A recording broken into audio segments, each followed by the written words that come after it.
Hello दोस्त, good morning. मैं आपका दोस्त सागर हाजिर हूँ आपके सामने फिर से एक नई टॉपिक के साथ। दोस्तों, लगातार कमेंट आ रहा था कि सर ग्रामर नहीं जबकि हिंदी साहित्य पर कोई वीडियो बनाइए। तो दोस्तों, मैं हाजिर हूँ आपके सामने हिंदी साहित्य के टॉपिक के साथ। दोस्तों, हिंदी साहित्य अपने आप में एक लंबा टॉपिक है, लेकिन मैं फिर भी इसे शॉर्ट समरी के रूप में और कंपटीशन एग्जाम को ध्यान में रखते हुए बताने की कोशिश करूँगा। और इसके बाद मुझे फिर ग्रामर का वीडियो डालूंगा। इसके लिए मैंने खुद से नोट्स बनाया जो दोस्तों, जिसके लिए 2 दिनों तक वीडियो नहीं मिल पाया। चलिए दोस्तों, समय को ना गंवाते हुए आगे बात करते हैं हिंदी साहित्य के इतिहास पर। दोस्तों, हिंदी साहित्य का इतिहास, इसी टॉपिक से ज़्यादातर एग्जामों में क्वेश्चन आते हैं। तो देखते हैं दोस्तों, हिंदी साहित्य का इतिहास। हिंदी साहित्य का जो सबसे पहला जो इतिहास लिखने की जो कोशिश की किसी ने, तो सब आपको जानकर हैरानी होगी दोस्तों कि हमारी मातृभाषा हिंदी का सबसे पहले इतिहास एक फ्रेंच विद्वान कौन थे दोस्तों? गारसा द तासी। कौन थे दोस्तों?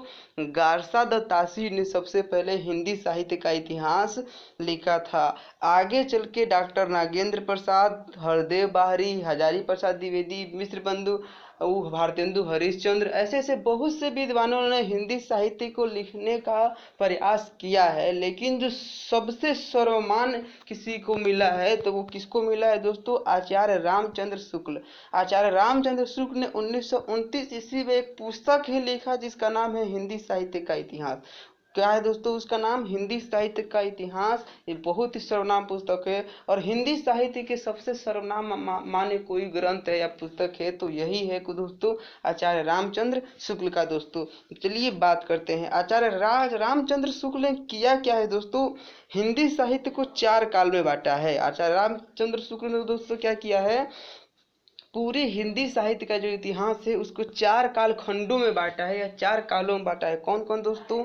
तो पहला है आदिकाल। पहला है दोस्तों आदिकाल, जिसका समय काल है दोस्तों 743 ईस्वी से लेकर 1343 ईस्वी तक। दूसरा कालखंड आता है जिसे स्वर्ण काल कहते हैं दोस्तों, वो क्या है? भक्ति काल, जो 1343 ईस्वी से लेकर 1643 ईस्वी तक आता है। उसका जो अगला काल है दोस्तों रीति काल, जो 1643 ईस्वी से लेकर 1868 ईस्वी तक चलता है। और सबसे अंतिम काल जो आता है दोस्तों आधुनिक काल, जो 1868 से लेकर अभी तक चलता है। दोस्तों, अगर कॉम्पिटिटिव एग्जाम यूजीसी या यूपीएससी की अगर बातों को देखा जाए तो सबसे ज़्यादा क्वेश्चन आधुनिक काल से पूछा जाता है। लेकिन फिर भी हम इसमें क्या करेंगे दोस्तों, सभी कालों का अध्ययन बारीकी से करेंगे और कुछ फैक्ट बातों को भी देखेंगे। दोस्तों, चलिए दोस्तों आगे बढ़ते हैं। अब हम बात करते हैं अपना हिंदी साहित्य का पहला काल, जिसे हम लोग आदिकाल कहते हैं। जिसे हम लोग क्या कहते हैं दोस्तों? आदिकाल। दोस्तों, जो आदिकाल का समय है उसका जो समय काल है 743 ईस्वी से लेकर 1343 ईस्वी तक का है। लेकिन इस काल को अलग अलग हिंदी विद्वानों ने अलग अलग नाम से पुकारा है। क्या है दोस्तों? इस काल को हिंदी विद्वानों ने अलग अलग नाम से पुकारा है। तो सबसे पहला हम आदिकाल का नामकरण देख लेते हैं। तो दोस्तों, हजारी प्रसाद द्विवेदी ने इसे आदिकाल कहा है। जो आदिकाल का नामकरण है ये सबसे पहले किसने दिया है? हजारी प्रसाद द्विवेदी ने ही इसको आदिकाल कहा है। उसके बाद एक विदेशी विद्वान थे फ्रेंच के, जो कौन थे? गिरियर्सन थे। उसने इसे क्या कहा है? चारण काल कहा है। क्या कहा है दोस्तों? चारण काल कहा है। मिश्र बंधु क्या ने इसे कौन सा काल माना है? प्रारंभिक काल माना है कि जो हिंदी साहित्य का इतिहास का प्रारंभ होता है वो आदिकाल से ही प्रारंभ होता है, इसीलिए इसे क्या माना है दोस्तों? आदिकाल माना है। और जो सबसे सर्वमान्य पुस्तक जिन्होंने लिखा आचार्य रामचंद्र शुक्ल ने, उन्होंने उसे क्या माना है? वीरगाथा काल मान इसको नाम दिया है। क्यों? इसमें जो भी जितनी भी रचनाएं हुई है वो ज्यादातर युद्धों पर हुई है और इसमें वीर रस की प्रधानता है, इसीलिए आचार्य रामचंद्र शुक्ल ने इसे कौन सा नाम दिया है दोस्तों? वीरगाथा काल। ऐसे ही दोस्तों विश्वनाथ प्रसाद ने इसे कौन सा नाम दिया है? वीर काल कहा है। कौन सा काल कहा है दोस्तों? वीर काल कहा है। राजकुमार वर्मा ने इसे कौन काल कहा है दोस्तों?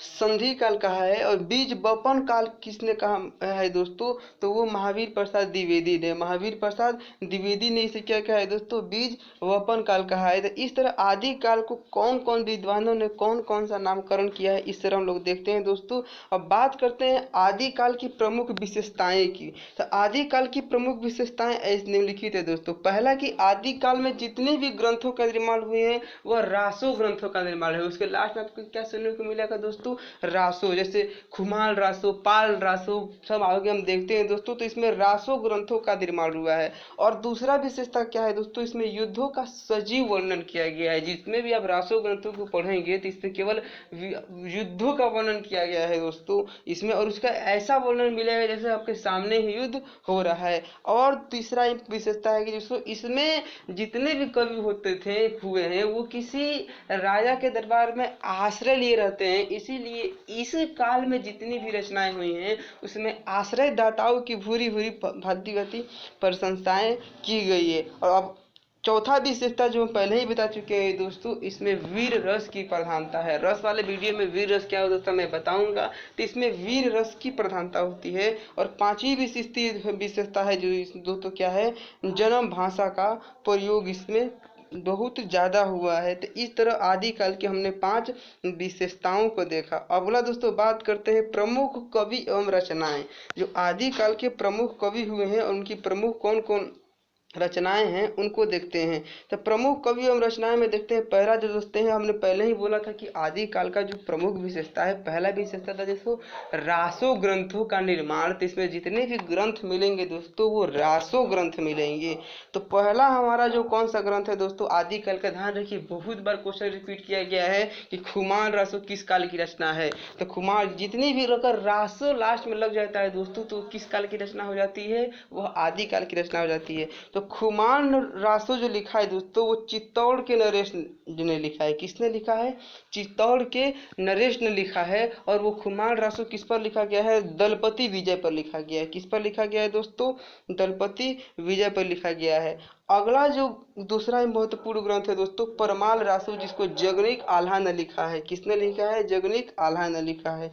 तीसरा जो महत्वपूर्ण ग्रंथ है दोस्तों वो है हमीर रासो। कौन सा दोस्तों है, हमीर रासो। इसको किसने लिखा है दोस्तों, सारंग गंधार ने लिखा है। सारंग गंधार ने लिखा है। और हमीर रासो में दोस्तों क्या है, हम्मी देव और अलाउद्दीन खिलजी में, हम्मी देव और अलाउद्दीन खिलजी में जो युद्ध हुआ है उसका वर्णन किया गया है, जिसमें हम्मी देव को बहुत ही ज्यादा प्रशंसा किया गया है। अगला जो ग्रंथ है दोस्तों वो कौन सा ग्रंथ है, विजयपाल रासो। वो कौन सा ग्रंथ है दोस्तों, विजयपाल रासो, जिसको जिन्हें तो किसने लिखा है, नरसिंह ने लिखा है। किसने लिखा है दोस्तों, नरसिंह ने लिखा है। और इसमें किसका चर्चा किया गया है, तो विजय सिंह पाल और बंग राजा के बीच में जो लड़ाई हुई थी उस युद्ध का चर्चा किसको में किया गया है दोस्तों, विजयपाल रासो में किया गया है। अगला जो महत्वपूर्ण ग्रंथ है दोस्तों वृषभ देव रासो, जिसको किसने लिखा है, नरपति सिंह ने लिखा है। और इसको तो हम लोग मोस्ट जानते भी होंगे, जो दोस्तों कौन सा है, पृथ्वीराज रासो। ये दोस्तों बहुत ही इंपॉर्टेंट है आप लोगों के एग्जाम के दृष्टि से। पृथ्वीराज रासो जिसको किसने लिखा है, चंद्रबर दाई ने लिखा है। किसने लिखा है दोस्तों, चंद्रबर दाई ने लिखा है। और यह हिंदी साहित्य का प्रथम महाकाव्य भी माना जाता है दोस्तों। बार बार कुछ परीक्षाओं में क्वेश्चन पूछा गया है कि किस महाकाव्य को हिंदी साहित्य का प्रथम महाकाव्य मानते हैं दोस्तों, तो वो कौन सा ग्रंथ है, पृथ्वीराज रासो। और इसको किसने लिखा है, चंद्रबर दाई। ये जो ग्रंथ है तो पृथ्वीराज चौहान और मोहम्मद गोरी के युद्धों का वर्णन करता है। और चंद्रबर दाई पृथ्वीराज चौहान का मंत्री था। 4 बास 24 गज अंगुल प्रमाण तापर है सुल्तान मत चुको चौहान। ये जो उक्ति भी है इसी पृथ्वीराज रासो से ही लिया गया है दोस्तों। चलिए दोस्तों हम अपना अगला काल को देखते हैं। हम आदि काल की विशेषताएं, प्रमुख ग्रंथ और प्रमुख कवियों की रचनाओं को भी देख चुके हैं।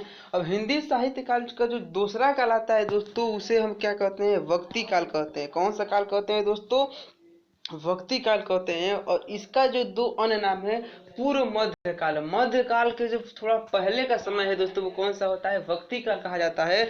और इसे हिंदी साहित्य का स्वर्ण काल भी कहा जाता है। क्या कहा जाता है दोस्तों, स्वर्ण काल कहा जाता है। क्यों दोस्तों, क्योंकि इस काल में सबसे ज्यादा हिंदी साहित्य की समृद्धि हुई। हिंदी साहित्य का अगर समृद्धि किस काल में हुआ है तो किसमें हुआ है, भक्ति काल में हुआ है दोस्तों। ये जो भक्ति काल है आगे चल के दो भागों में बढ़ जाता है। कितने भागों में दो बढ़ जाता है दोस्तों, दो भागों में, सगुण और निर्गुण धारा में। कितने धारा में दोस्तों, सगुण धारा और निर्गुण धारा में। सगुण धारा भी आगे दो भागों में बढ़ जाएगा। कौन कौन दोस्तों, रामाश्रयी शाखा और कृष्णाश्रयी शाखा। रामाश्रयी शाखा क्या है दोस्तों, सगुण भक्त मतलब होता है कि भक्ति की जो होती थी दोस्तों वो दो तरह से होती थी। सगुण भक्ति मतलब एक आकार के साथ, गुण के साथ उसमें लोग भक्ति करते थे। और निर्गुण भक्ति में क्या होता था, निराकार ब्रह्म की उपासना किया जाता था, इनमें कोई आकार नहीं दिया जाता था। तो जो सगुण भक्ति धारा थी वो दो भागों में बढ़ जाती थी। कौन कौन, रामाश्रयी शाखा और कृष्णाश्रयी शाखा। रामाश्रयी शाखा के प्रमुख कवि कौन है, तुलसीदास। और कृष्णाश्रयी शाखा के प्रमुख कवि कौन है दोस्तों, सूरदास। इसी तरह निर्गुण भक्ति धारा जो होती है दोस्तों, ये ऐसी होती है जिसमें किसी भी को आकार नहीं दिया जाता है और निराकार ब्रह्म की उपासना पर बल दिया जाता है। ये निर्गुण भक्ति धारा भी दोस्तों दो भागों में बढ़ जाती है। ये कौन कौन से है, ज्ञान मार्गी शाखा में और प्रेम मार्गी शाखा में। ज्ञान मार्गी शाखा के जो कवि है दोस्तों कबीर हैं, और प्रेम मार्गी शाखा की जो कवि है दोस्तों जायसी हैं। इसके अलावा भक्ति काल की विशेषता की बात करते हैं दोस्तों, तो भक्ति काल की प्रमुख विशेषता इस प्रकार है। भक्ति काल की जो विशेषता है कि इसमें ईश्वर में सहज विश्वास किया जाता है। जिसमें जितने भी ग्रंथ मिलेंगे ईश्वर के में विश्वास पर बहुत बल दिया गया है, और उनकी रचनाओं से ईश्वर में सहज ही विश्वास हो जाएगा। और इसमें गुरु की महिमा पर बल दिया गया है। गुरु की क्या महत्व होती है, क्या महत्व होता है, इसमें जो भी रचनाएं हुई उस पर बल दिया गया है। और लोक मंगल की भावना, जितने भी जैसे कबीर की या नानक की जो रचनाएं मिलेंगी आपको, इसमें लोक मंगल की भावना, लोगों के हित के लिए रचनाएं किया गया है। और निर्गुण ब्रह्म की उपासना पर भी क्या किया दिया गया है, जो निर्गुण भक्ति धारा है उसमें निर्गुण ब्रह्म की उपासना पर भी बल दिया गया है। इसके जो प्रमुख कवि होते हैं दोस्तों वो कौन कौन से हैं, तो कबीर, रैदास, जायसी, सूरदास और गुरु नानक देव। ये जो प्रमुख कवि है जो, तो पूछ सकता है कवि किस काल के कवि हैं, तो भक्ति काल के निर्गुण भक्ति धारा के कवि थे दोस्तों। इस तरह से जो भी कवियों को पूछेगा तो आप इस काल का ही आंसर टिक करेंगे।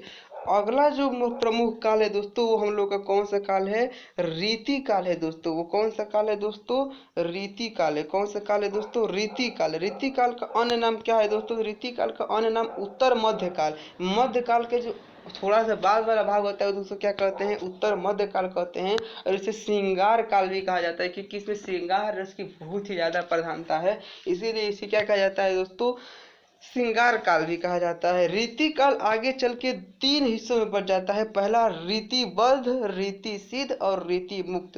रीतिबद्ध जो होता है दोस्तों उसे लक्षण काव्य कहा गया है, और रीति सिद्ध जो कहा गया है दोस्तों वो लक्ष्य काव्य उसको नाम दिया जाता है। और रीति मुक्त जिसे क्या कहा जाता है, स्वच्छंद काव्य, जिसमें छंदों उन्दों के प्रमुख जो कवि होते हैं क्या होते हैं दोस्तों, मुक्त होते हैं। अब बात करते हैं प्रमुख कवियों की दोस्तों, तो हम थोड़ी सी इधर से बात करते हैं। रीति मुक्त काव्य जो या बोले या स्वच्छंद काव्य बोले दोस्तों, तो इसके जो प्रमुख वे हैं घनानंद, आलम और ठाकुरदास। घनानंद, आलम और ठाकुरदास होते हुए ये जो तीन कवि हैं दोस्तों, ये रीति मुक्त या स्वच्छंद काव्य के कवि हैं। रीति सिद्ध के या लक्ष्य काव्य के जो प्रमुख कवि कौन कौन से दोस्तों, तो बिहारी और रसनिधि। दोस्तों बिहारी को क्या कहा जाता है, गागर में सागर भरने वाला कवि कहा जाता है। बिहारी को क्या कहा जाता है दोस्तों, गागर में सागर भरने वाला कवि कहा जाता है। क्यों, क्योंकि बिहारी की एक रचना है बिहारी सतसई, बिहारी सतसई। और उसमें किसने किसने रचना लिखे हैं, 576 दोहे लिखे हैं। उनमें एक दोहे का एक से ज्यादा अर्थ निकल जाते हैं, इसीलिए इसने इन्हें क्या कहा जाता है दोस्तों, गागर में सागर, यानी छोटे से दोहों में ये बहुत ज्यादा बातें बता जाते हैं, इसीलिए इन्हें क्या कहा जाता है दोस्तों, गागर में सागर भरने वाला कवि। अगला जो दोस्तों हमारा कल आता है रीतिबद्ध या लक्ष्य काव्य। रीतिबद्ध या लक्ष्य काव्य की जो प्रमुख कवि है दोस्तों, चिंतामणि और भिखारी दास देव। चिंतामणि और भिखारी दास देव। और सबसे महत्वपूर्ण जो कवि आते हैं दोस्तों, केशव दास आते हैं। क्या आते हैं दोस्तों, केशव दास आते हैं। दोस्तों जो केशव दास आते हैं उन्हें क्या कहा जाता है, कठिन काव्य का प्रेत कहा जाता है। क्या कहा जाता है दोस्तों, कठिन काव्य का प्रेत। क्यों कहा जाता है दोस्तों कि केशव दास ने रामचंद्रिका नामक एक महाकाव्य लिखा था जिसको एक रात में ही पूरा किया था, और हिंदी साहित्य के जितने भी अलंकार और छंद होते हैं उन सबका प्रयोग इस महाकाव्य भूषण ने किया था। ये बहुत ही सोचने वाली बात है दोस्तों कि एक रात में एक महाकाव्य पूरी अलंकारों और छंदों सहित लिखना, इसीलिए इन्हें क्या कहा जाता है दोस्तों, कठिन काव्य का प्रेत कहा गया है। किसको? केशव दास को। इसको ध्यान से रखेंगे दोस्तों। अगला बात करते हैं कि रीतिकाल की विशेषता क्या होती है। तो रीतिकाल की प्रमुख विशेषता है दोस्तों, पहला विशेषता क्या है, श्रृंगार रस का वर्णन। पहला विशेषता क्या है दोस्तों, श्रृंगार रस का वर्णन। दूसरा है रीति ग्रंथों का निर्माण, और तीसरा विशेषता क्या है, सौंदर्य चित्रण, और चौथा विशेषता है दोस्तों नारी चित्रण, और पांचवा विशेषता है दोस्तों ब्रज भाषा की प्रधानता। इस तरह से हम देखते हैं दोस्तों कि रीतिकाल की प्रमुख 5 विशेषताएं हैं। और ये जो पॉइंट है दोस्तों हमने बताया कि गागर में सागर भरने वाले कवि कौन से है दोस्तों, ये बिहारी है। क्यों? क्योंकि बिहारी सतसई में इन्होंने 576 दोहे में लिखा है, और बहुत ही ज्यादा एक दोहे के अर्थ निकलते हैं। इन्हें क्या कहा जाता है दोस्तों, इन्हें गागर में सागर भरने वाले कवि कहा जाता है दोस्तों। अगला जो हमारा इम्पोर्टेंट सबसे काल रहेगा दोस्तों, वो कौन सा काल रहेगा, तो वो हमारा आधुनिक काल रहेगा दोस्तों। और सबसे ज्यादा कोई क्वेश्चन पूछा जाता है कहाँ से दोस्तों, तो वो आधुनिक काल से ही क्वेश्चन पूछा जाता है दोस्तों। आधुनिक काल का जो समय है दोस्तों 1868 से लेकर अब तक, 1868 से लेकर अब तक का जो समय आता है दोस्तों आधुनिक काल आता है। और बात इंपॉर्टेंट, आधुनिक काल इतना महत्वपूर्ण क्यों हो जाता है दोस्तों, तो आधुनिक काल में अलग अलग कवियों ने अलग अलग योगदान दिया है, जिसके कारण इसमें बहुत से युग आते हैं। बहुत से क्या आते हैं दोस्तों, युग आते हैं। इसमें पहला युग आता है भारतेंदु युग। पहला युग आता है दोस्तों भारतेंदु युग, जिसका समय काल होता है दोस्तों 1868 से 1900 ईस्वी तक का। क्यों दोस्तों, तो भारतेंदु हरिश्चंद्र को ही क्या माना जाता है, हिंदी साहित्य का अगर कोई पथ प्रदर्शक आगे का जो कोई रास्ता निकाला है तो किन्होंने निकाला है दोस्तों, भारतेंदु हरिश्चंद्र कहा जाता है। इसीलिए आधुनिक काल का जो पहला युग आता है वो कौन सा आता है, भारतेंदु युग, जो 1868 से लेकर 1900 तक चलता है। है इसीलिए इसे क्या कहा जाए दोस्तों, भारतेंदु युग कहा जाता है। और हिंदी साहित्य का पथ प्रदर्शक किसे माना गया है दोस्तों, भारतेंदु हरिश्चंद्र को माना गया है। अगला दोस्तों बात करते हैं कि भारतेंदु युग में की क्या क्या विशेषताएं हैं। तो भारतेंदु युग में जितने भी काव्य लिखे गए हैं उनमें, या जो भी रचनाएं लिखी गई हैं उनकी विशेषताएं क्या क्या होती हैं दोस्तों, तो सबसे पहले इसमें देशभक्ति तथा राज्य की भक्ति का प्रधानता रहती है। जो भी रचना लिखी, क्योंकि उसमें भारत गुलाम था तो उसमें ऐसी रचनाएं लिखी जाती थी जिनमें देशभक्ति और राजभक्ति की भावना उत्पन्न होती थी। उसके बाद से क्या है दोस्तों, नई सामाजिक चेतना का इसमें भाव होता था, क्योंकि जो नए कवि होते हैं नए नए विचारों को रखते थे, लोगों के हित में देते थे। इसमें नई सामाजिक चेतना का बल दिया जाता था। आर्थिक चिंताओं का प्रकटीकरण किया जाता था कि कैसी हमारी आर्थिक समस्याएं हैं, ऐसे ऐसे लेख उजागर किए जाते थे, पत्रिकाएं लिखी जाती थी जिनमें क्या होता है दोस्तों, आर्थिक चिंताओं का प्रकटीकरण होता था। जन जीवन का चित्रण, लोगों का कैसा जनजीवन है इसका भी चित्रण लेखों के द्वारा किया जाता था। और छंद अलंकारों का भी प्रयोग क्या किया जाता था दोस्तों, इसके पहले जितने भी हमको काव्य मिलेंगे उसमें उतने ज्यादा छंद अलंकार नहीं मिलते थे, लेकिन भारतेंदु युग के जितने भी कवि हुए हैं उसमें छंद और अलंकारों का बहुत ही भरपूर प्रयोग हुआ है। इसीलिए इसमें दोस्तों क्या है, ये 5 प्रमुख विशेषताएं हैं। अगला दोस्तों बात करते हैं तो भारतेंदु युग के जो प्रमुख कवि हुए वो कौन कौन से हुए दोस्तों, भारतेंदु हरिश्चंद्र। और क्यों दोस्तों इस युग का जो नाम भारतेंदु युग पड़ा था, भारतेंदु हरिश्चंद्र के विजयनी नाम की जो क्या लिखते हैं, पत्रिका लिखते थे। क्या लिखते हैं दोस्तों, पत्रिका लिखते थे। इसी कारण इस युग का नाम क्या पड़ा था दोस्तों, भारतेंदु युग माना गया। दूसरे प्रमुख कवि है दोस्तों प्रताप नारायण मिश्र, जिसका प्रमुख रचना क्या है, आनंद अरुणोदय। तो इस तरह भारतेंदु युग में 2 कवि आते हैं, और भी कवि आते हैं तो उतने महत्वपूर्ण नहीं। ये एग्जाम को जो ट्रेंड से देखा है दोस्तों तो क्वेश्चन ज्यादातर यहीं से आते हैं। अगला आधुनिक काल का जो युग होगा दोस्तों वो रहेगा द्विवेदी युग। क्या सारा युग रहेगा दोस्तों, द्विवेदी युग, जो 1900 से लेके 1918 तक का समय आता है दोस्तों। द्विवेदी युग की बात करते हैं दोस्तों तो महावीर प्रसाद द्विवेदी के नाम पर ही इसका युग का नाम क्या पड़ता है दोस्तों, द्विवेदी युग पड़ता है। महावीर प्रसाद द्विवेदी ने सरस्वती नाम की एक पत्रिका संपादित करते थे, जो कब संपादित होती थी 1900, और इसी से इसको क्या माना गया है दोस्तों, द्विवेदी काल का युग का समय काल 1900 माना गया है। और जो सरस्वती नामक पुस्तिका लिखते थे उसे क्या कहा है दोस्तों, हिंदी साहित्य की कोई सर्वश्रेष्ठ पत्रिका मानी गई है तो सरस्वती को माना गया है दोस्तों। ये यूजीसी कि इस बार पेपर में पूछा गया था कि हिंदी साहित्य की सर्वश्रेष्ठ पत्रिका कौन सी है, तो सर्वश्रेष्ठ पत्रिका कौन सी है दोस्तों? सरस्वती है। दोस्तों जो भी पॉइंट मैं बनाया हूँ एग्जाम को ध्यान में रखते हुए बनाया हूँ, इसीलिए अच्छे से वीडियो को देखें और दोस्तों नोट्स बनाएं। बात करते हैं दोस्तों द्विवेदी युग की क्या क्या महत्व है। तो द्विवेदी युग की निम्नलिखित विशेषताएं हैं। द्विवेदी युग की निम्नलिखित विशेषता, पहला है कि मानव की महत्ता का प्रतिष्ठान। इसमें जितने भी रचनाएं लिखी गई हैं द्विवेदी युग में दोस्तों, तो इसमें क्या किया गया है, मानव के बारे में बताया गया है कि मानव की क्या विशेषता है, उसकी क्या महत्व है, उस पर बल दिया गया है दोस्तों। आदर्शवाद, इसमें जितने भी निबंध लिखे गए हैं उसमें आदर्शवाद की भावना को दिखाया गया है। और वैयक्तिकता बौद्धिकता की प्रधानता, इसमें जो भी लेख लिखे गए मानव की बौद्धिक क्षमता की प्रधानता है। राजनीतिक चेतना, जिसमें डॉक्टर हरिहर प्रसाद द्विवेदी का ललित निबंध जो भी, इसमें राजनीतिक चेतना को भी ध्यान में रखते हुए लेख लिखे गए हैं और धार्मिक चेतना का भी ध्यान इसमें रखा गया है। इस तरह से ये 5 विशेषताएं हमने क्या देखते हैं दोस्तों, द्विवेदी युग का देखते हैं। द्विवेदी युग के जो प्रमुख 2 कवि हैं यहाँ कौन से हैं दोस्तों, मैथिली शरण गुप्त, मैथिली शरण गुप्त और अयोध्या सिंह उपाध्याय, जिसे हम लोग क्या कहते हैं, हरिऔध कहते हैं दोस्तों। तो अयोध्या सिंह उपाध्याय का जो महाकाव्य है वो कौन सा है, प्रिय प्रयास। वो कौन सा है दोस्तों, प्रिय प्रयास। और मैथिली शरण गुप्त ने जो रचनाएं लिखा है साकेत और भरत भारती, जिसमें साकेत महाकाव्य नहीं है दोस्तों, भरत भारती क्या है, महाकाव्य है। तो क्वेश्चन पूछा भी जाता है कि द्विवेदी युग के 2 महाकाव्यों के नाम लिखे हैं, तो द्विवेदी युग के 2 महाकाव्य भरत भारती और प्रिय प्रयास है। इस तरह से दोस्तों हमारा द्विवेदी युग खत्म होता है दोस्तों। ये ओवरव्यू है दोस्तों, डिटेल्ड वीडियो में बनाकर फिर से डालते रहेंगे। आज के वीडियो में हिंदी साहित्य को उस छोटे से वीडियो में समेटने की कोशिश किया है दोस्तों। अगला जो युग आता है दोस्तों उसे कौन सा युग कहते हैं, छायावादी युग हम लोग बोलेंगे। अगला जो युग आएगा दोस्तों हम लोग कौन सा युग कहेंगे, छायावादी युग कहेंगे। क्योंकि इसमें जितनी भी रचनाएं लिखी जाती है दोस्तों, इसका एक प्रतिबिंब कहीं दूसरे तरफ दिखाई पड़ता है छाया के, इसीलिए इसको हम लोग क्या मानते हैं दोस्तों, छायावादी युग कहते हैं। इसका जो समय काल दोस्तों 1919 से लेके 1938 तक का माना जाता है। छायावादी युग की क्या क्या विशेषताएं दोस्तों, तो इसमें से व्यक्तित्व पर, जो आदमी का व्यक्तित्व होता है उस पर ज्यादा बल दिया गया है। और सौंदर्य भाव की भी इसमें प्रधानता है।